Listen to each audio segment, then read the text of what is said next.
way your presence, the way you touch people's souls. He says, Jay, why don't you become a motivational speaker? I was like, $20,000. I'm asking myself the same question. But I also realized that I'm not as easily moved by financial gain as I am by purpose.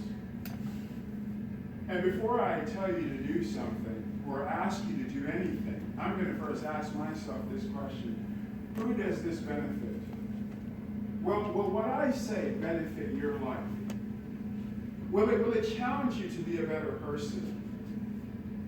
See, I would rather be benevolent with things that I have, my knowledge, to share that, to help you, than just think about a financial reward.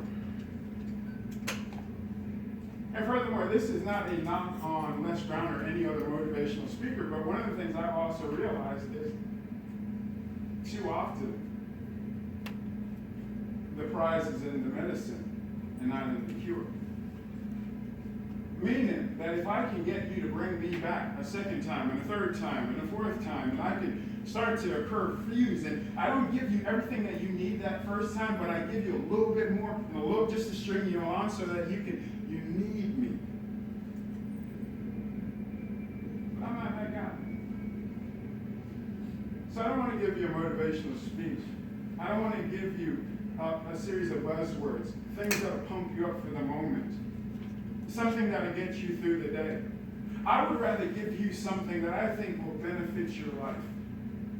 So this isn't a motivational speech. This is a pre-motivational speech. This is the speech that you wish somebody would have given you before you went to that place, before you did that thing, before you got back in that relationship. This is the talk that you wanted someone to give you 3, 4, 10 years ago.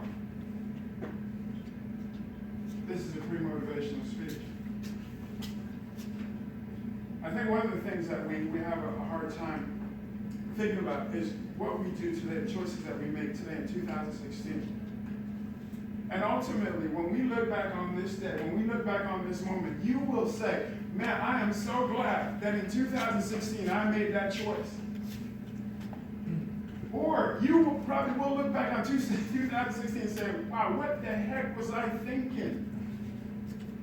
Well, why was I still doing that? So, when you start to make major decisions in your life, I want you to ask yourself this simple question. All right? Because if today, 2016, will be your past in the future, today will be your past in the future, I want you to ask yourself this question.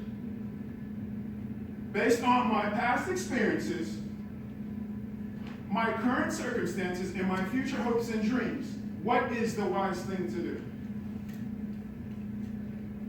If today is going to be my past in the future, then I ask myself this question, that based on my past experiences, my current circumstances, and my future hopes and dreams, what is the wise thing to do? You know, as strange as this sounds, this could be a controversial thing in today because there's a train of thought out there. There's a way of thinking. There's a method of going about life where there are this idea, and this is not to bash anyone else, but there's this idea that our actions don't matter, that there are no consequences. Well, it's just a mistake, and love, peace, universe, and there's nothing wrong with my decisions. But let's be honest. If you look back to 2014 and you say, if I didn't buy that, then I would have had $10,000 more in my bank account today. What would happen if I didn't go to that place? If I would have walked away from that relationship the first time I found out about this, how different would my life be today? Because unfortunately, Mike talked about credit cards, but unfortunately, we're paying interest on things that we've done, people we've been with, and places we've gone. And these things aren't even in our lives anymore, but we're still feeling the pain. We're still dealing with it. It still bothers us. You're like, man, I'm glad that I got over that. I'm glad I'm not in that situation anymore. But residue still bothers me at times. Every once in a while, a thought comes up, and I'm thinking, man, what was I thinking? So if today will be my past and the future, then I have to ask myself this question, that based on my past experiences, my current circumstances, and my future hopes and dreams, what is the wise thing to do? I want to tell you how to foolproof your life, how to foolproof your life. See, the things that we know today about our past, unfortunately, we can look back and we'll say, you know what, maybe it wasn't someone standing in front of you at a Toastmasters meeting, but somebody along the way came up to you and they said, you know, I see you going down a particular path, and I'm a little bit concerned. I just don't think you should be doing that anymore. And you said, because at the time you didn't know how you would feel right now, you said, oh, you're just hating on me. You just don't want to see me happy. Or you're just a prude. Come on, what's that gonna hurt? You're just boring. Or you tell someone that you're just jealous because you don't have what I have.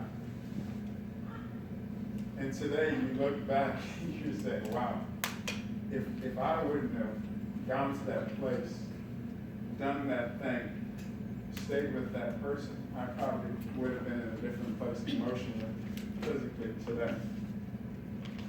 And it's not that it knocked you out. It's not that you weren't able to bounce back. You're evidence that you can bounce back. The human spirit is strong. But why we don't need to put these bruises on our lives. We don't need to have these negative memories. But it's funny how we sometimes treat these dialogues, these conversations with people who tell us what to do and challenge us to grow in areas of wisdom.